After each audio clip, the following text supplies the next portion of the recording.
수흥특강 23강-3 Living things 살아있는 것들은 한정되지 않는다. 익숙한 기온의 영역에 땅이라든지 물이라든지 아니면 햇빛에 식물과 그다음에 초식 등 동물에 의해서 거주되어지는 여기를 꾸며주고 있네요. 여기에 익숙한 기온의 영역, 그지? 그래서 그것들은 발견될 수 있는데 그것들은 living things를 받는 말이죠. 아주 바다의 가장 어두운 깊이에서도 발견되고 그 다음에 뜨거운 화산의 진흙 속에서도 그 다음에 풀인데 웅덩이인데 꽁꽁 얼어붙은 그 남극의 표면 아래에 있는 풀에서도 그리고 또 buried 또 어디서도 묻혀질 수 있냐면 여기는 지금 여기랑 연결되고 있네요. 그리고 또 묻혀져 있습니다. 그것들은 묻혀질 수 있습니다.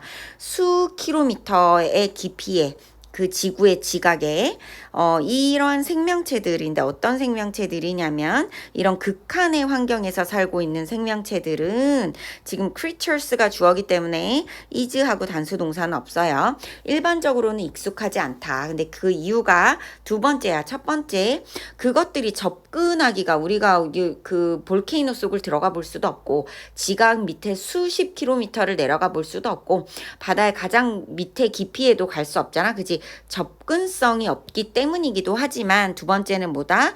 굉장히 그들 대부분이 굉장히 작기 때문이다. 그지? 그래서 홈리는 익숙한, 그지? 더 익숙한 그런 서식지에서도 또한 가장 그 대부분의 그 생물체들은 너무나 작다. 우리가 보기에 투부정사의 의미상의 주어고 투투용법이지 우리가 보기에는 너무 작아요. 투부정사의 의미상의 주어인데 이때는 for를 써줘야지 어부를 써주면 안 돼. 뭐 없이 특별한 장비 없이. 그래서 그들은 거의 보여지지 않는다. 노티스는 주목하다. 근데 주목받다지 주목받는 거기 때문에 unnoticing 하고 ing 써주면 안 돼요. 이 unless는 if, not이랑 바꿔 쓸 수 있지. 뭐뭐 하지 않느나. 그것들이 질병을 야기하거나 아니면 우리 집에 있는 목재를 썩게 하지 않는 한 우리가 볼 수 없다. 하지만 아주 작은 그런 미생물들은 대부분의 총량을 구성하고 있다. 살아있는 것들에 우리 지구에 우리 행성에 여기가 별이 100만 개지. 지금 부정어구가 앞에 오고 있네요. 단지 최근에 와서야 여기는 그냥 끼어든 거고 새로운 방법 그 분자 분석 1번 분자 분석하는 새로운 방법 그 다음에 2번 DNA 서열을 분석하는 그러한 구체적인 새로운 방법을 통해서 우리가 그래서 여기는 지금 동사가 먼저 오고 주어가 오는 도치 구문이 오는 거야. 여기가 we have begun 하고 오면 안 돼. 우리는 이제 지구상에 있는 생명체에 대한 사진을 갖기 시작했다. 그게 무슨 소리야? 지구상에 있는 생명체인 즉 미생물에 대한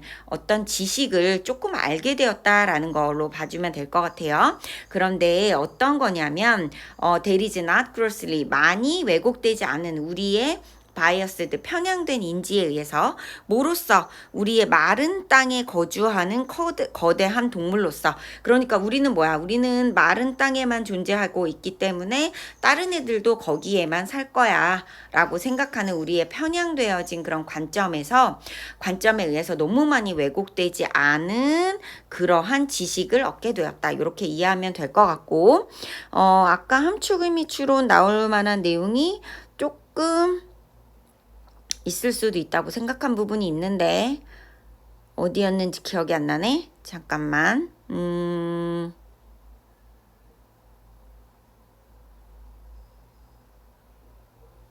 아니에요. 나중에 기억나면 알려줄게. 여기가 아니었을 수도 있겠네요. 봅시다. 제목은요. 미생물의 압도적 생물량과 그지 양이 굉장히 많다 그랬지. 대부분이라고 했으니까. 또 지구 생명에 대한 편향된 시각의 수정. 5번 What mean biomass of microbe 그지. 이 미생물의 총량이 생물량이 굉장히 압도적이고 그래서 correction 해야 돼요. 우리의 편향된 어떤 관점을 지구에 대한 생명체에 대한 눈에 보이는 걸 넘어선 삶, 생명체, microscopic mass of biosphere, 그지? 그다음에 refining habitat boundaries, 우리가 재정의해야 돼. 그 거주할 수 있는 경계를 Earth's extreme ecosystem, 지구의 극단적인 생태계.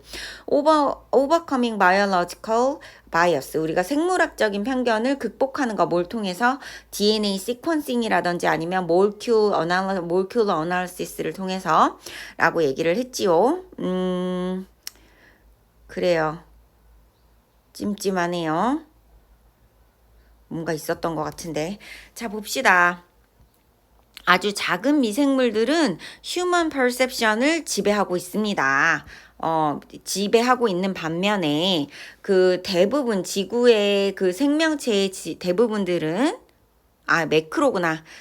좀 큰 생명체들이 우리의 인지를 지배하고 있는 반면에 지구의 생물체의 대부분은 마이크로 오르거니즘을 포함하고 있다. 그리고 익숙하고 우리가 익숙하지 않은 환경에서도 살고 익숙하고도 또 접근하기 어려운 unfamiliar가 더 좋지 않을 여기 뒤에가 있구나.